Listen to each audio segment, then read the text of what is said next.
Greetings and welcome to the Rock and Roll podcast. Check out this record. My name is Mark, and with us is a boy named Frankie D. Hey, Mark, man, I'm really amped for this episode, my brother. And something I'd like to celebrate with you right now is that this is our 100th episode. Yay! Thank God it wasn't Bare Naked Ladies. We made it. We made it to 100. Yeah, man. It's a milestone for somebody. Yep. Frank and I are so happy you could join us here on our 100th episode.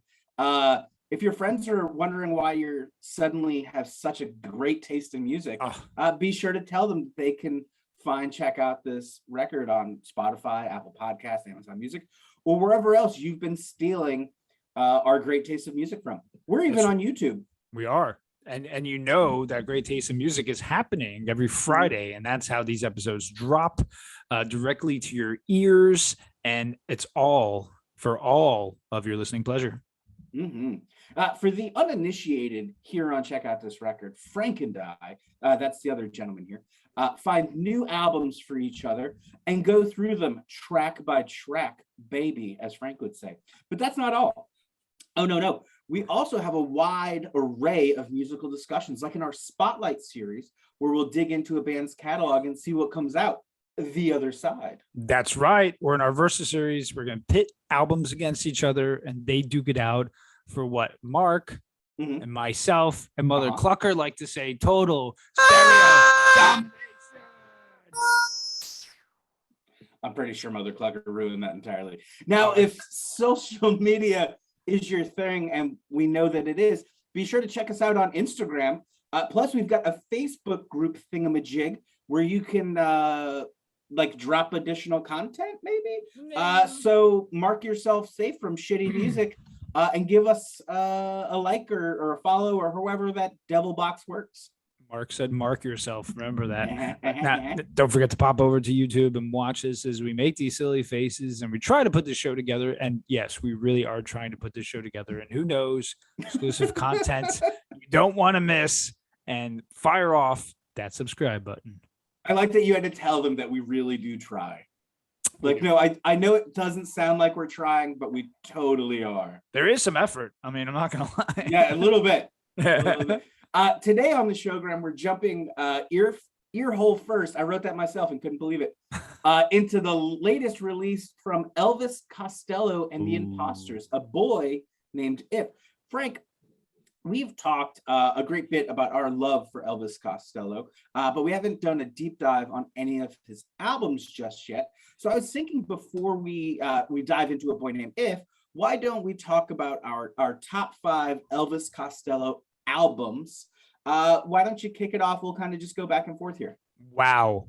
Talk about going for it all right away in this episode, man. This is tough. This is tough. And for variety purposes, I chose not to put some on there because I know they were going to be on your list. So what I'm going to say, what you're going to say are going to be two different, but we kind of share some of the same ones. I'm going to start off with a very obvious choice, and that's this year's Model, the second record.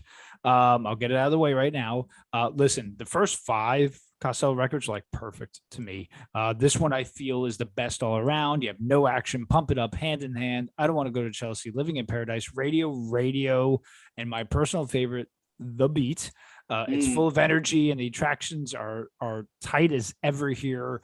This album you could just let play, and you'll never get bored with it, my man. Yeah, absolutely. My first pick here, working down the list, is My Aim Is True. The first album. I adore all of the early albums, and it's easy to say any of them could have taken this spot, but I adore My Aim Is True. It's got that 70s punk energy without the politics, and it's all the better for it. This record is so much more than Allison's songs. Yeah. Like Welcome to the Working Week, Miracle Man, Blame It on Kane, Lesson Zero, Mystery Dance. And I'm not angry. I'm not angry. They're all classics in their own right. But then you get songs like The Angels Want to Wear My Red Shoes, No Actions, Waiting for the End of the World, and The Flawless, Watching the Detectives. I mean, come on. you understand that Elvis Costello is on another level most singer-songwriters only dream about. And this was the first album. Right. I know. And before the attraction, so, and we were just talking about it before we went on here, Mark, but some of those members of the backing band were a band called Clover, which eventually formed into Huey Lewis and the News. So it's crazy. Remember that in case it comes up later. Yeah, thank you, sir. My next one is Trust. Actually think in the first section of the catalog, it's tough to say it, but I think this is the underrated one out of the first five, with the musical success of the first three records. And then you get Happy, number 4. Like, where do you go from there? Trust really embodies like this new wave energy. Just, it's so good. And it's actually, Costello would say it's his most drug influenced record. Yeah. Clubland, Strict Time, Luxembourg, which is an incredible tune. Tune from a whisper to a scream, White Knuckles, Shot with His Own Gun. It's a fantastic record. Yeah, absolutely.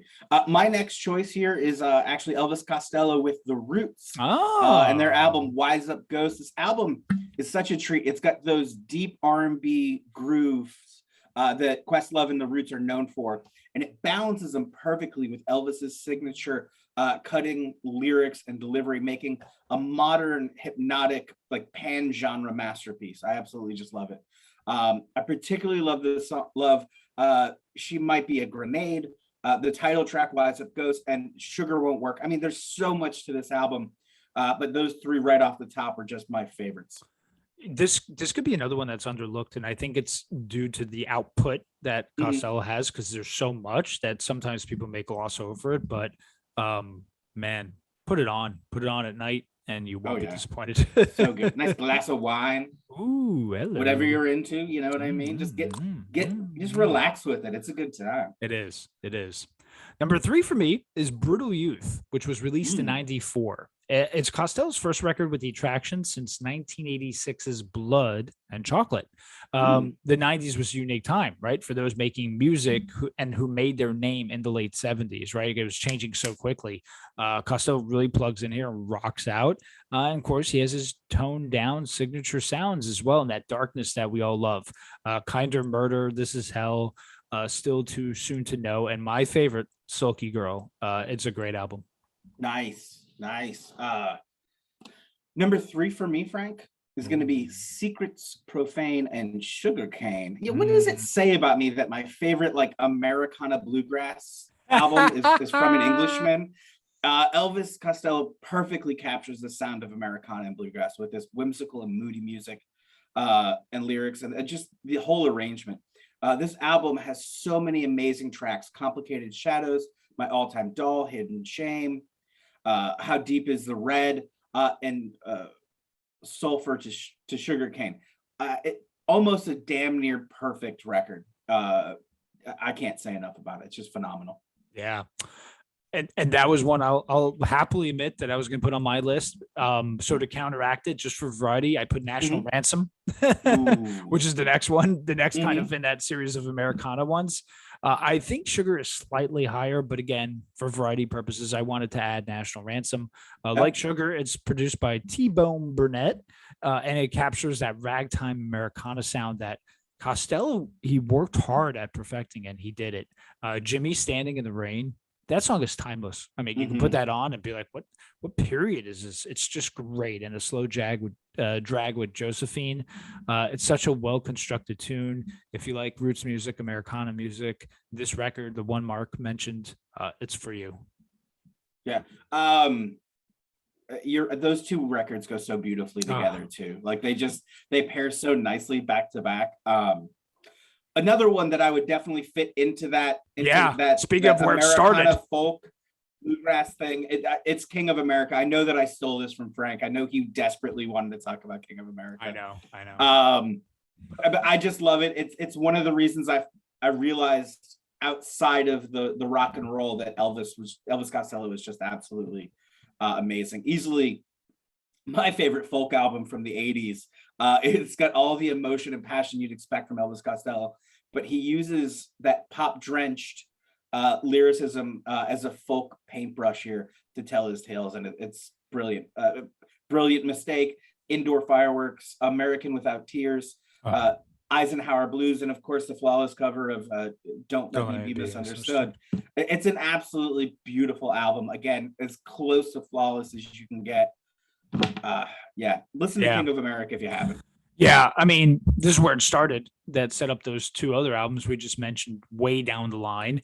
What's interesting, this album is if you hear the beginning of Brilliant Mistake, that goes, I believe, from an A to a G. He really listened to Tangled Up in Blue by Dylan, and that influenced it, the beginning, which is a beautiful way to do so.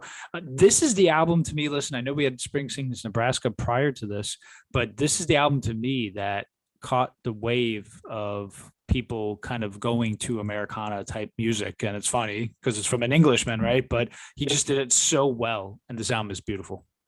Yeah. My last on here is Get Happy. Listen, 20 songs. Yeah, 20 songs, but it's pure bliss. Pure bliss. You call it new wave, you call it ska, you call it soul, you could call it blue-eyed soul. I don't care what you call it because it's so damn good. The songs are quick, they're punchy, they carry hooks that will leave you humming. Love for Tender, The Imposter, Possession, Man Called Uncle, High Fidelity, so many more. I mean, basically all 20. I put this on in the house. I do get happy. I absolutely love this record. 20 songs. It's brilliant. Yeah, I couldn't agree with you more. Get Happy is such a good time to listen to. On the flip side of that coin, my favorite Elvis Costello album is When I Was Cruel. This is really the album where I felt Elvis Costello lean into the darkness of his songwriting and really use the studio to amplify the darkness, but beautifully fabulous imagery that he can create. From the title track to Tart to Dust and Tear Off Your Own Head, every song stands fabulously on its own, but together they work to make a wonderfully paced and beautifully arranged album. It's close to perfect again, as a record gets to me. There's something about When I Was Cruel, the personal feel from it with 45, everything about it just kind of seeps into it. It's just that such title an awesome track record. is so freaking good. Mm-hmm. All 10 of these albums we just mentioned are fantastic. Yeah, and there's others to mention too. Just so, yeah, 32. Yeah, thank you. I guess 22 other albums, but I mean, people are going to complain that we like skip stuff, but like, I'm sorry. Yeah, I mean, Armed Forces. That's Blood on and there. Chocolate's phenomenal. Blood and Chocolate's great. I mean, they're all okay. There's some stuff that's not as great. There's like Half a Spike. I don't think works, but like, right, Almost Blue. That's another issue. But listen, yeah, man, what a list we put together. Yeah. Okay. Well, the anticipation is just getting absolutely way too much for me. What do you say we give a Boy Named If the old spin? Let's do If. Excellent. Track 1, Farewell. Okay. The album kicks off with a rocker, Frank. I love the twist on the idea of The Last Dance here and using it to paint the picture of kind of a breaking up at a concert almost. Paints the band and the venue into these songs and uses his rock and roll know-how to keep you engaged and bopping along. Frank, Farewell okay or Farewell not so much? I wasn't expecting this to be so rocking. I love the tone, and I told you this is Costello for a new generation. I love the use of The Last Dance and just how insanely great the band sounds together. This is Farewell A-okay for me, my man. There you go. Well, we're moving right along. Track 2, The Boy Named If, title track. And we're really going to lean into the storytelling here. I read that the concept here is that the boy named If is an analogy for an imaginary friend, right? It's just something that you might name your imaginary friend. The Imposters really use, which is interesting. Costello would go on to say that he uses that theme throughout the entire record. But we really see it featured here.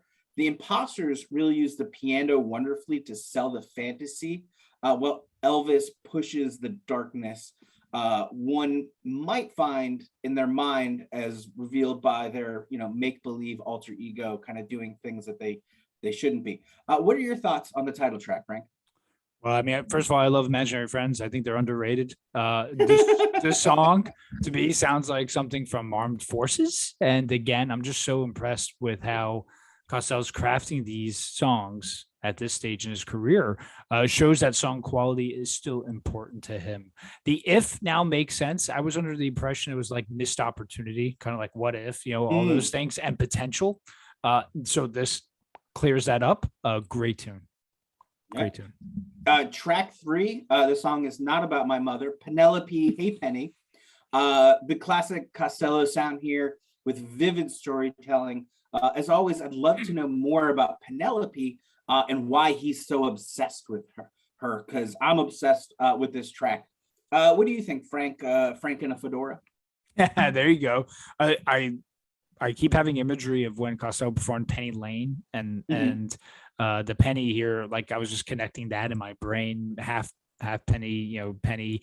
Anyway, my weird stuff aside, I don't blame you for being obsessed with this track. It's that good, and the storytelling is all here and presented in a fun and energetic way. A plus plus plus type of track, man. Very nice, very nice. Track 4, The Difference. Elvis poses the question: do you know wrong from right? And rather than spinning a tale about why you should be good, he takes the darker path less traveled and shows us the titular difference. Stunning.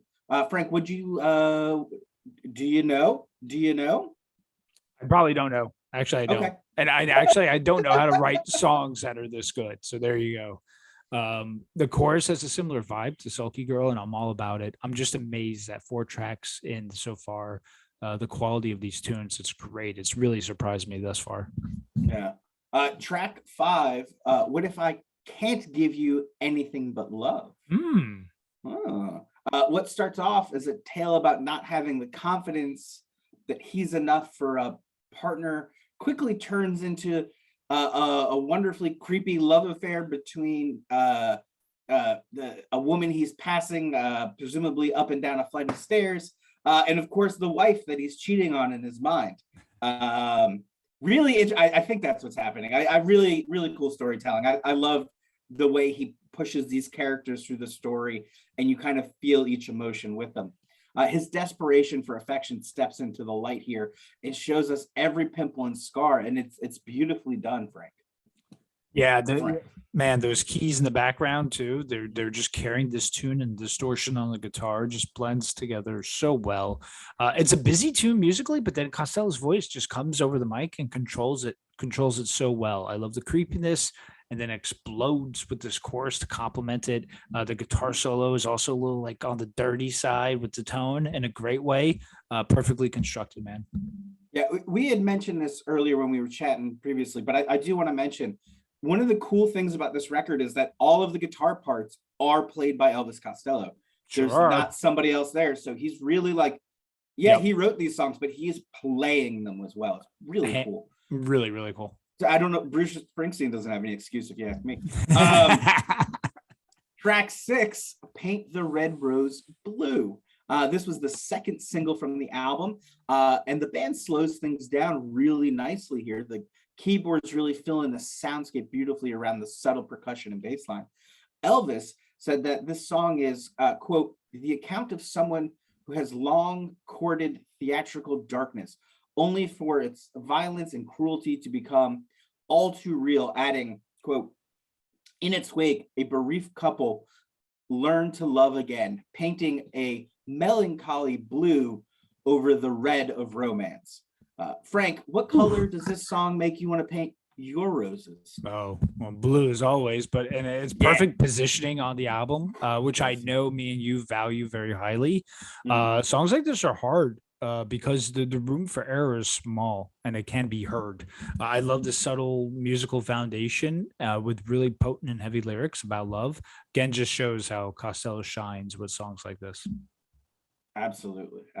Track 7, Mistook Me for a Friend. I'm loving this big walking bass line up beat, tempo, and dark and suggestive lyrics. Frank, why do songs like this seem to capture our imagination so much? Oh man. I think because like everyone, our darkness is always kept at bay, and it tends to poke its ugly head out. I don't know about you, but when that occurs, my mind runs with the ugly possibilities. If I were to choose such path, that could be why. Great track, by the way. Yeah, for sure, for sure. Track 8, My Most Beautiful Mistake. Ooh. This is what I'm here for, dude, if I'm being totally honest. We get these little vignettes of artists stealing inspiration from their muses and how they only seem to come together by mistake. Both the art and the connection between the artist and the muse. Lyrically, this is the magic that separates a writer like Elvis Costello from his contemporaries. Bruce Springsteen. Frank, tell us about maybe don't tell us about your most beautiful mistake. I don't know. What are your thoughts? Well, This Beautiful Mistake is a beautiful tune. Let's just talk about that. My most beautiful mistake, I'm not sure, man. My life has always been uneventful by design, so I don't really know. Maybe in my younger years, but I'm gonna play old man right now. I can't recall. Fair enough. Fair enough. Track 9, Magnificent Hurt, the first single from the album, is a classic kind of backbeat rocker circa 70s era style Costello. Costello, I don't know who Costello is. And it feels so good to hurt right along with him. The lyrics cut beautifully to the concept, and the band supports each word with their dynamic interpretation right in time. Frank, would you have led with this as the first single for the album? Yeah, I would have for sure. I think the music on this tune represents what to expect on the album as a whole. Nice, loud rocking, steady backbeat, lyrics paint a lush picture in our mind. And this is what the album has been doing thus far. So much already. So absolutely, it represents the album well. Very nice, very nice. We're moving right along here. Track 10, The Man You Love to Hate.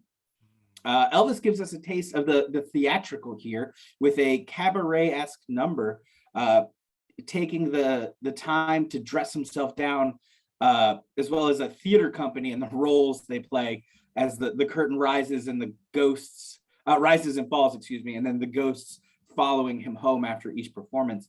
An interesting tune. I love that he separated himself stylistically, the slow songs, the fast songs, and then into this theatrical world that he likes to put himself in. Frank, tell me about The Man You Love to Hate. It's me because I'm my own worst critic, my friends.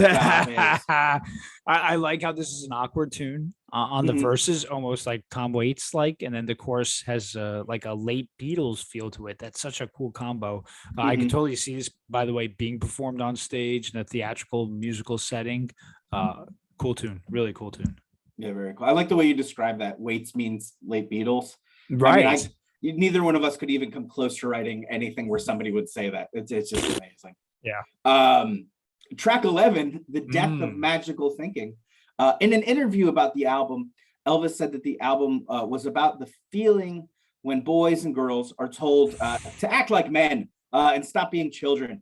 And I think this song probably sums that idea up the best.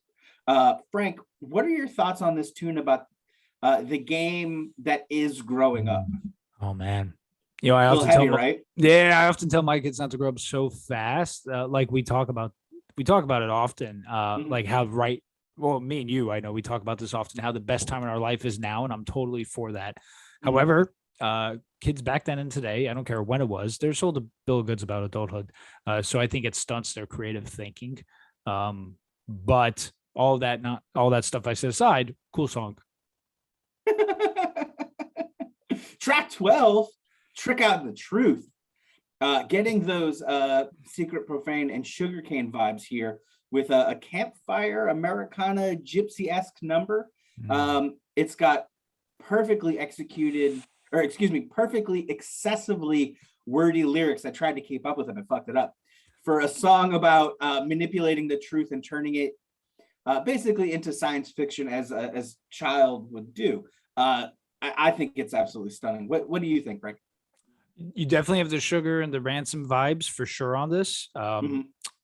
Again, we talked about this. Costello's an underrated guitarist, and even in particular when it comes to the acoustic guitar too. Seriously, if you Google, like, he was on some show in England where he just did Jimmy Standing in the Rain on the acoustic guitar. He's a brilliant guitar player, fun and wordy, and I love its placement on the record. We're still at track 12, one away from the end, and we're still saying how much we like the songs. Yeah, we'll get there. Track 13, Mr. Crescent. This one was tricky for me to figure out. And honestly, if I hadn't seen the interview he did with Stephen Colbert, literally this morning I watched it, I would have been totally lost. It turns out, Frank, you figured it out. Mr. Crescent is why don't tell figured out who Mr. Crescent is. Why don't you tell the folks? Because the answer you had here was actually spot on. Well, thank you. So, if I was right with my earlier presumption that the if in the boy name if was like the missed opportunity, then to me, Mr. Crescent would be that character as outlined in the lyrics as follows, which is, you'll say the whole world is full of false promises when I know it's gold instead. So before we saw that, my reply to you was I wasn't sure because I know my if was a little off, but apparently I'm right. Yeah, well, I mean, I think that the way he described it, with the if being his imaginary friend that got him into trouble, I think that it was the boy named If. And I think you play into it with, you say the hold is full of false promises when it's gold instead. Is that voice lying to him instead of telling the truth? So yes. I think you got it there, buddy. Thank you, man. And I keep thinking of crescent rolls. I do love a good crescent. So totally, man. Frank, tackling our favorite artists can be quite a challenge. So no pressure, but it's time to give us your final thoughts on Elvis Costello and the Imposters, A Boy Named If. Absolutely. This album took me by surprise. I'm not saying I expected a poor Costello record, but I didn't think it would be this stellar. Every track I found to be enjoyable and catchy in its own way. It rocks really loud and gives us the nice, relaxed numbers without getting too corny or trite. Yes, the storytelling is great and the darkness balances with the lightness, and it's really at perfect levels. Standout tracks for me is A Boy Named If, Penelope, The Difference, Red Roses Blue, Death and Magic Thinking. Costello really never ceases to amaze me with the creativity and the writing, whether it's the Imposters, the Attractions, on his own, the band, they get loud and rocking, and I give this a solid 8 out of 10. Very nice. You? With Elvis Costello's ability to shapeshift from style to style, I was a bit nervous with this release. Would it be a jazz album or a folk album or a rocker or another collaboration with Burt Bacharach? Right. All the anxiety was for naught, as we got a taste of all of my favorites from Elvis Costello and the Imposters here.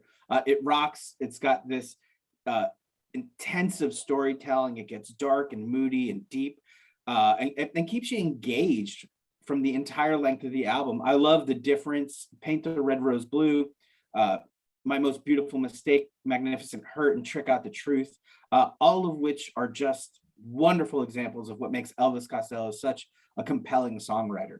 I was lost, as I said, a little bit with Mr. Crescent lyrically, but the idea that only one song went over my head, or like, I still think that's like amazingly. It's amazing, because you guys have heard me shit on bands that people. Anyways, this for me is a solid 8.5 out of 10. Stunning. Check out this record. I'll be searching for A Boy Named If on my next trip to the record store for sure. Hell yeah. Frank, how about a little game? Sure, man. I love being mediocre on a consistent basis. Excellent. Well, you should do pretty well with this first question. It's only 5 questions, by the way. Okay, good. While the Attractions and the Imposters are the backing bands most associated with Elvis Costello, the backing band for his debut album, My Aim Is True, was actually an American band named Clover. Frank, what iconic 80s band did Clover morph into? Huey Lewis and the News. That's correct. All right. Question 2. Name the 90s sitcom in which Elvis Costello guest stars as a musician called Ben performing at a cafe called Cafe Nervosa, in which the show's namesake gets annoyed with the music and subsequently boycotts the cafe? But this is a British show. This is not a US show, correct? No, it is absolutely a US sitcom.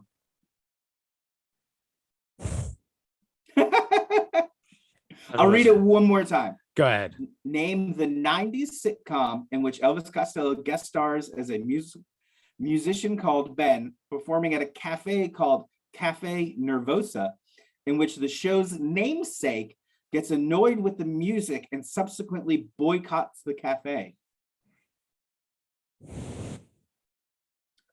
Presumably, if he had played something for... Oh, go ahead. No, hold on.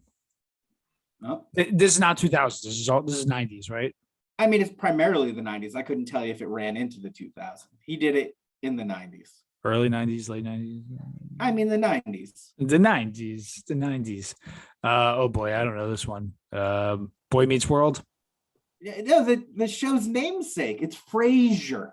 Oh, Frasier. Right, Frasier. That's all right. Hey, look, you're still 1 for 2. Yeah. That 50%, pal. When invited to play on Saturday Night Live, Elvis Costello was asked not to play Radio by Lorne Michaels. Frank, can you name the song he started playing before switching it up and playing Radio anyways? Less Than Zero. That is correct. All right.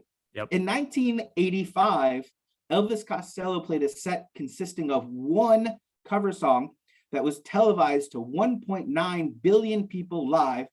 For a bit of context, that's roughly 40% of the world's population at the time. Oh. When he played at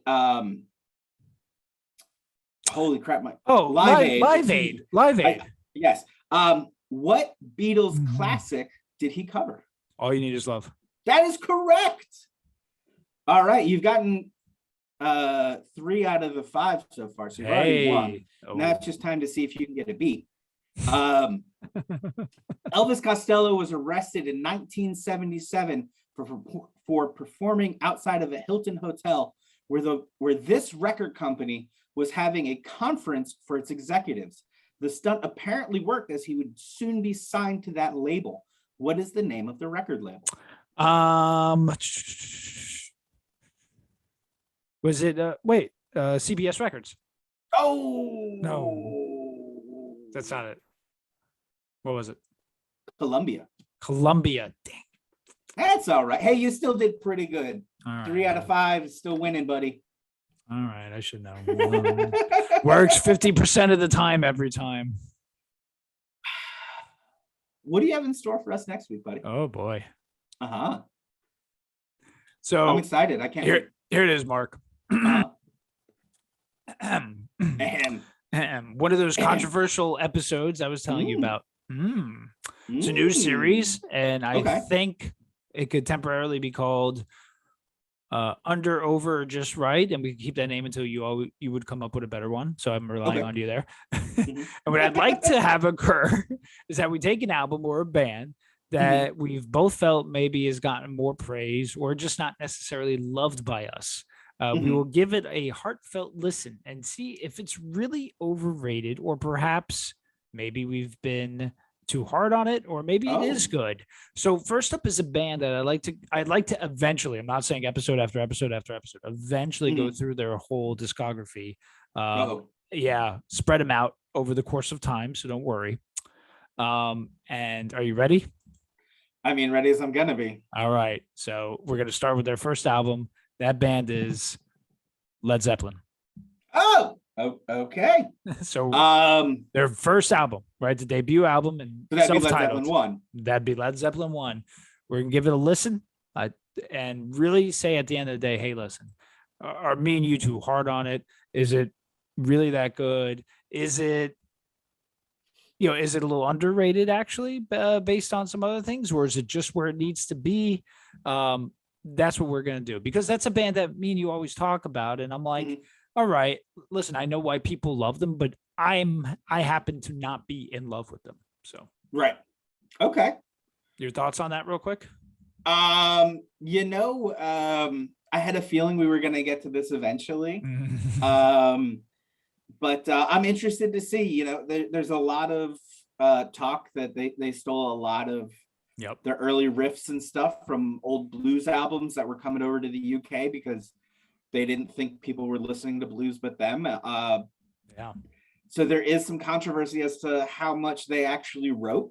But I mean, look, they're one of the biggest bands in the history of rock and roll music. I think we need to find out whether or not these records are worth checking out, if they're, you know, as overrated as you and I say, or if they deserve the hype. I think that's valid. Yeah, sure. Cool, man. Cool. So I'm excited for that. So we start with the start. Hey, everyone, thank you for joining. Remember, like, subscribe, rate, review. Stay safe. Yeah, absolutely. Thank you so much for making it all the way to the end of the 100th episode of this show. I can't believe we haven't been kicked off the internet yet. Please be sure to tune in next week when we'll cover Led Zeppelin 1, because our egos are apparently coming out of our assholes at this point. Now it's time to go, but if you'd be so kind as to say it with me here, folks, I'd be a boy named If. So, oh my, oh hell yes, oh bye-bye. I didn't think of anything funny to say after that. It's okay. That's funny right there.